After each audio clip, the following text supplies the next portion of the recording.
দিদি উঠতে পারবে না, দিদি উঠতে পারবে না, নেমে যাবে তো।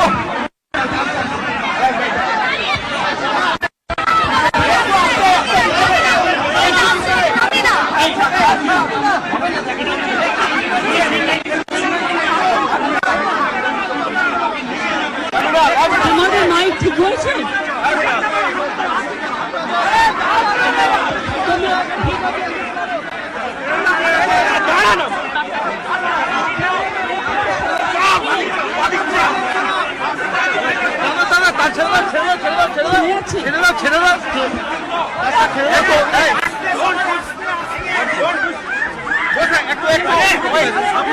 আমরা খেলিনি, পিছন থেকে আসতে ভাই, আসতে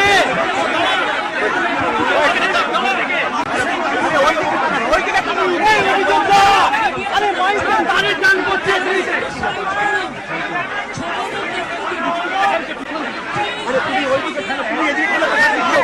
আরে মাঝখানে ঢুকলে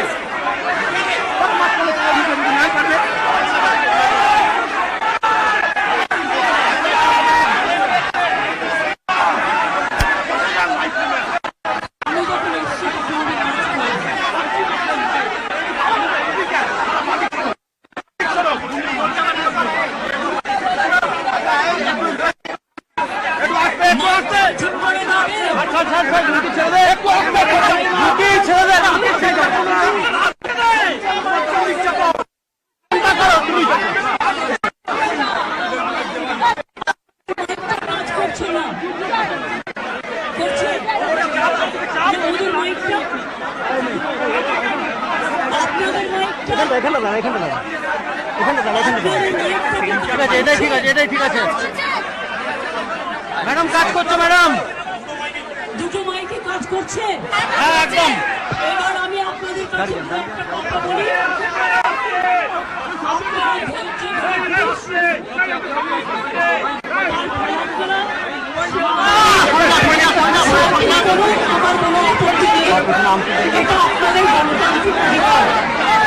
কিন্তু আমার কথাগুলো আমি প্রেস মিডিয়াতেও বলবো,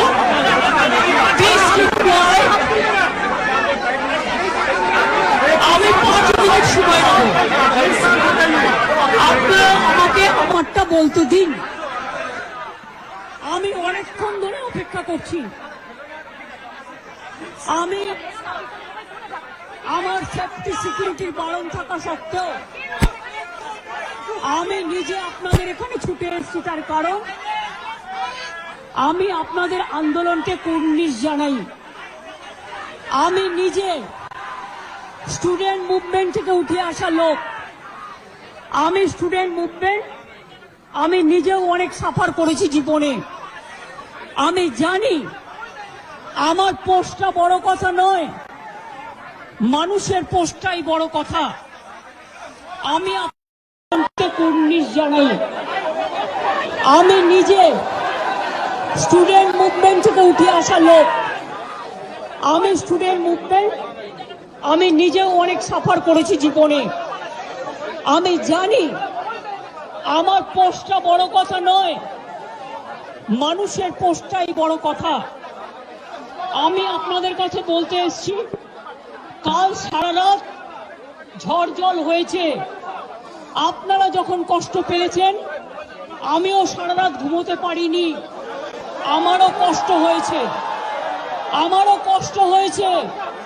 এই ঝড় জলের মধ্যে আপনারা যেভাবে বসে আছেন, আমার মানসিকভাবে কষ্ট হচ্ছে। আপনারা আজকে 33 দিন 34 দিন, আমিও কিন্তু রাতের পর রাত ঘুমাইনি, কারণ আপনারা যখন রাস্তায় থাকেন, আপনাদের জন্য আমাকেও কিন্তু পাহারাদার হিসেবে জেগে থাকতে হয়। আমি আপনাদের কাছে যেটা বলতে এসেছি, এত ঝড় বৃষ্টির মধ্যে, প্রাকৃতিক দুর্যোগের মধ্যে আপনারা অনেক কষ্ট পেয়েছেন। আর কষ্ট না করে যদি আপনারা কাজে ফিরতে চান, আমি আপনাদের প্রতিশ্রুতি দিচ্ছি, আপনাদের ডিমান্ডগুলো আমি কথা বলে সহানুভূতির সাথে আমি স্টাডি করব, আমি অফিসারদের সাথে কথা বলবো। আমি একা সরকার চালাই না, আমার সাথে একটা chief secretary, home secretary, DG police সবাই আছেন। আমি আপনাদের বলতে চাই, আপনাদের ডিমান্ডগুলো আমি ভাববো, আমি চিন্তা করব। যদি কেউ দোষী হয় তিনি নিশ্চয়ই শাস্তি পাবেন এবং আমি চাই তিলোত্তমার বিচার হোক। আমি সিবিআইকে অনুরোধ করব যত তাড়াতাড়ি বিচার হোক, এমনকি 3 মাসের মধ্যে তারা যেন ফাঁসির অর্ডার দেয়। আমি এটা সিবিআইকে অনুরোধ করব আপনাদের প্ল্যাটফর্মে বসে।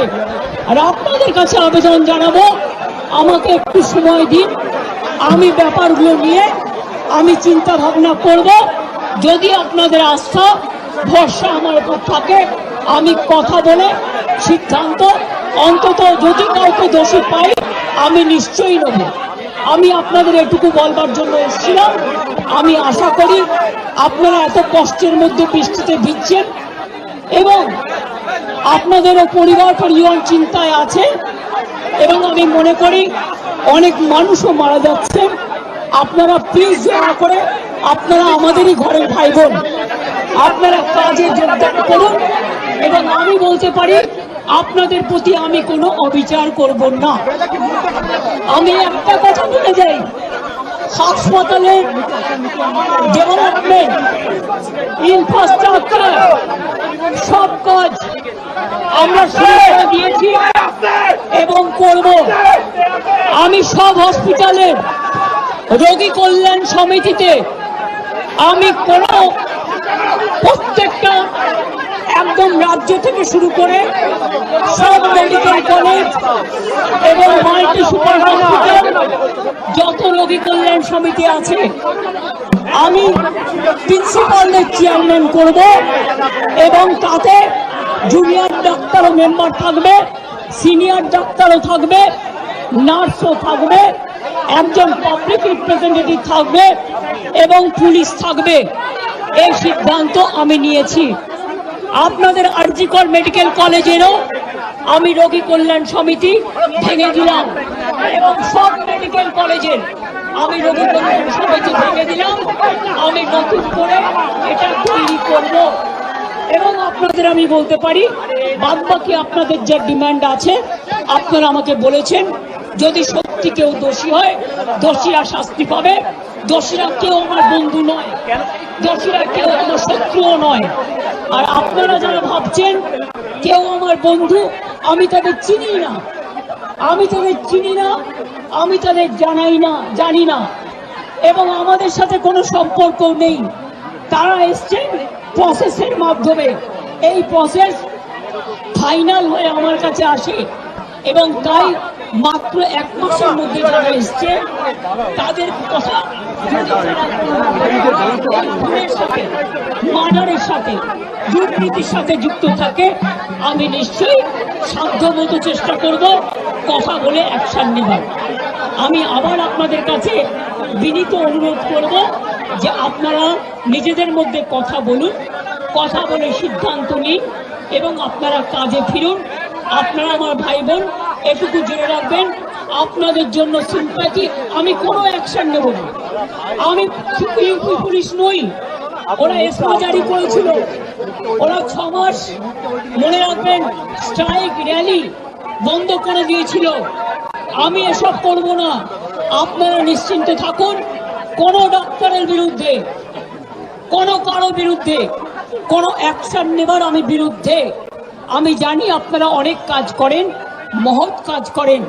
আপনাদের ছাড়া সিনিয়ররা, যেটা কিডনি ডিপার্টমেন্টে মারা গেছে, ক্যাথলেটও চেঞ্জ করতে পারে না, ক্যাথিটার চেঞ্জ করতে পারে না। সেই জন্য আপনাদের আমাদের প্রয়োজন। আমি আপনাদের বলবো আপনারা ভেবে চিন্তে সিদ্ধান্ত নিন।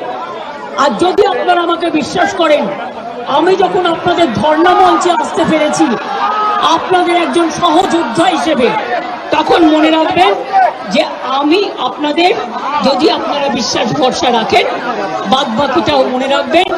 আমি আস্তে আস্তে করে, একদিনে তো সব হয় না, করতেও সময় লাগে, আমাকে একটু সময় দিন। আমি নিশ্চয়ই সাধ্যমতো চেষ্টা করব। আমি দুর্নীতির কোনো একটা টেন্ডার কেস আজ পর্যন্ত আমার কাছে আসেনি।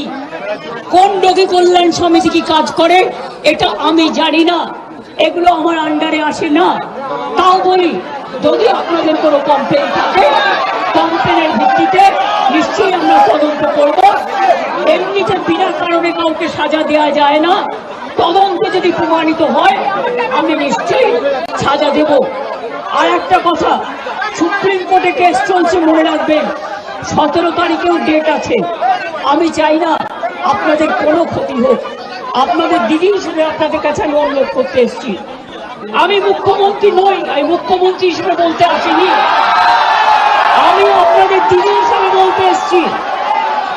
যাতে আপনারা না ভাবেন, হ্যাঁ আমি চিফ মিনিস্টার আছি, আমি একটা পার্টিও বিলংস করি, কিন্তু আপনাদের কাছে এসেছি যদি বলেন as a chief minister, as a elder sister, এবং আপনাদের আন্দোলনের সমব্যথী এবং সমসাথী, তাহলে আপনাদের অনুরোধ করব আমার কথা শুনুন। আগেও আপনাদের সমস্যা আমি সমাধান করেছি এবং আবার আমি করবার চেষ্টা করব। আমাকে একটু সময় দিন। ভালো থাকুন, সুস্থ থাকুন। আর একটা কথা বলবো,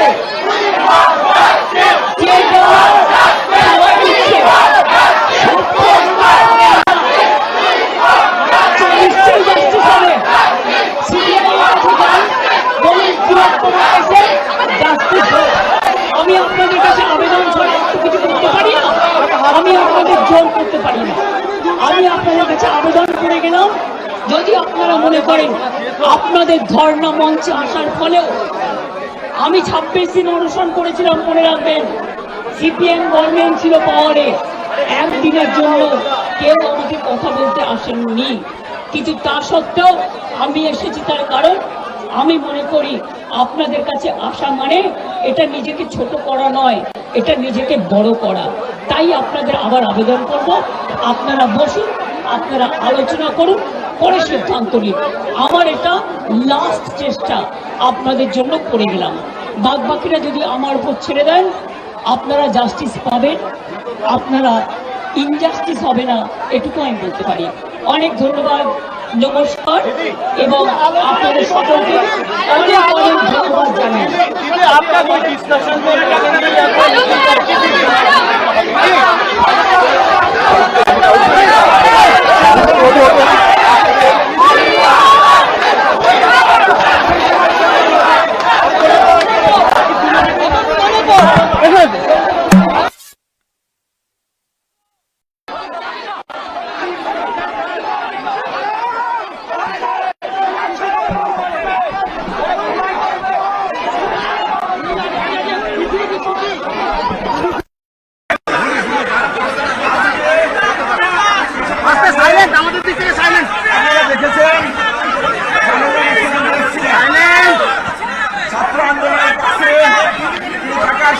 বার্তা দিয়ে গেছেন। আমরা মুখ্যমন্ত্রী এখানে আসাকে ওয়েলকাম করছি। আমরা এর পাশাপাশি যেটা জানাতে চাইছি, আমাদের যে আন্দোলন চলছিল, সেই আন্দোলনের যে ধারা, যে স্পিরিট, সেই স্পিরিট অনুযায়ী দাবি, সেই স্পিরিট অনুযায়ী চলবে। আমাদের যে 5 দফা দাবি, আস্তে আস্তে আমাদের যে 5 দফা দাবি, সেই 5 দফা দাবি নিয়ে আমরা যে কোনো জায়গাতে আলোচনায় বসতে চাই। আলোচনায় বসা নিয়ে আমাদের মধ্যে কোনো দ্বিমত নেই। আমরা অতি দ্রুততাই এই আলোচনায় বসতে চাই এবং অতি দ্রুততার সাথে কাজে ফিরতে চাই। কিন্তু আমাদের দাবি নিয়ে আমরা আমাদের যে ন্যায়সঙ্গত ন্যায্য দাবি, অন্যায় দাবি আমরা করছি না, তাহলে এই দাবি নিয়ে মাননীয় মুখ্যমন্ত্রীর কাছে আমরা এক্ষুনি আলোচনায় বসতে চাই। আমাদের দিক থেকে ওয়েস্ট বেঙ্গল জুনিয়র ডক্টর ফ্রন্টের পক্ষ থেকে এই যে জায়গা থাকলো, সেই জায়গা আমরা রাখলাম। আমরা মনে করি 5 দফা দাবি নিয়ে আমরা কোন রকমের কোন সমঝোতা দিতে রাজি নয়। কিন্তু আমরা 5 দফা দাবি নিয়ে অতি দ্রুত আলোচনায় বসতে চাই। মতামত আমরা কিছুক্ষণের জন্য সময় চেয়ে নিচ্ছি, অতি দ্রুত আমরা আলোচনায় বসবো। এটা তো জানিয়ে রাখলাম আপনাদেরকে, আমরা আলোচনায় বসতেই চাইছি। 5 দফা দাবি নিয়ে আমরা আলোচনায় বসবো। সুলভে সঠিক চিকিৎসার একমাত্র প্রতিষ্ঠান বিবেকানন্দ হসপিটাল। 24 ঘন্টা emergency service, blood bank, trauma care. আপনাদের সেবায় আমরা তৎপর। গুণমান ও পরিষেবায় দুর্গাপুর বিধাননগরের ডক্টর জাকির হোসেন এভিনিউর বিবেকানন্দ হসপিটাল শিল্পাঞ্চলের মানুষের মন জয় করেছে। সহজেই স্বাস্থ্যসাথী কার্ডের মাধ্যমে সুচিকিৎসার একমাত্র প্রতিষ্ঠান citizen hospital, Bidhannagar, Durgapur. Helpline number 9800897855। অ্যাপয়েন্টমেন্টের জন্য ফোন করুন 7477783932 কিংবা 9933475697 এই নম্বরে। দক্ষিণ ভারতের স্বনামধন্য চিকিৎসা প্রতিষ্ঠান অ্যাপেলো হসপিটাল। চেন্নাইয়ের চিকিৎসা পরিষেবা এখন আপনার দোরগোড়ায়। আমাদের এখানে রয়েছে অত্যাধুনিক দন্ত চিকিৎসা, টেলিমেডিসিনের ব্যবস্থা, লো রেডিয়েশন সিটি স্ক্যান, অত্যাধুনিক প্যাথোলজি ল্যাব, ইন্ডোস্কোপি, ইউএসজি, সব রকমের ভ্যাকসিনেশন ও কার্ডিয়াক কেয়ার ফ্যাসিলিটি। শিল্পাঞ্চল দুর্গাপুরের অ্যাপেলো ক্লিনিকে চেন্নাইয়ের সমস্ত সফল ডাক্তারের পরামর্শ আপনি এখানে বসেই পেয়ে যাবেন। ডাক্তারের সঙ্গে আলোচনা থেকে শুরু করে ট্রিটমেন্ট সবই এখন অ্যাপেলো ক্লিনিক দুর্গাপুরে। তাই আর দেরি না করে চিকিৎসা সংক্রান্ত সব সমস্যার সমাধান করতে আজই আসুন অ্যাপেলো ক্লিনিক দুর্গাপুর। আমাদের ঠিকানা আরা শিবতলা রোড, মুচিপাড়া, দুর্গাপুর, তপবন সিটির সন্নিকটে। যোগাযোগ এবং বুকিং নাম্বার 8927800447, এছাড়াও 8670909033। প্রিয়জনের অসুস্থতায় দিশাহীন, চিকিৎসার সঠিক দিশা পেতে ফোন করুন 7477716138, 7477716139 এই নম্বরে। শহর দুর্গাপুরে চিকিৎসার নতুন দিশা life care hospital. Life care takes care of your health. প্রবীণদের জন্য রয়েছে বিশেষ ছাড়। স্বাস্থ্যসাথী সহ সমস্ত মেডিক্লেম ইন্স্যুরেন্সের জলদি সমাধান। অভিজ্ঞ চিকিৎসক মণ্ডলীর দ্বারা সঠিক রোগের নির্ধারণ ও চিকিৎসা। সিটি সেন্টারে ডক্টরস কলোনির পাশে বর্তমানে শহরের চিকিৎসার অন্যতম epicentre life care hospital, passion for care and cure. অত্যাধুনিক ডিজাইনের রুচিসম্মত গৃহসজ্জার উপকরণ মানে দুর্গাপুরের কল্পনা স্টিল এন্ড মার্বেলস ও কল্পনা ফার্নিচার। ঘর সাজানোর, চোখ ধাঁধানোর রকমারি আইটেমের মধ্যে আপনি বেছে নিন শুধু সেরার সেরাটি। এখানে আপনি পাবেন বিশ্বমানের সমস্ত ধরনের টাইলস ও furniture, RAK ceramics, Berger paints, Hindware, হিটকো, সোমানি সহ বিভিন্ন বহুজাতিক সংস্থার তৈরি এক্সক্লুসিভ কালেকশন। পাশাপাশি আপনার জন্য কল্পনা ফার্নিচার নিয়ে এসেছে পুচিনা, কার্লন, ইউরেকা ফোকস সহ বিভিন্ন বহুজাতিক সংস্থার আধুনিক মানের আসবাব সামগ্রী। কল্পনা স্টিল এন্ড মার্বেলস ও কল্পনা ফার্নিচারের এক্সক্লুসিভ শোরুম। আমাদের ঠিকানা মুচিপাড়া মার্কেট, দুর্গাপুর 12। আমাদের শাখা রয়েছে বাঁকুড়া, হিরিঙ্গি, বড়জোড়া, চণ্ডীদাস বাজার, শ্যামপুর মোড়, বিটু বাজার, কাঁচাবেড়িয়া ও দুর্লাভপুরে।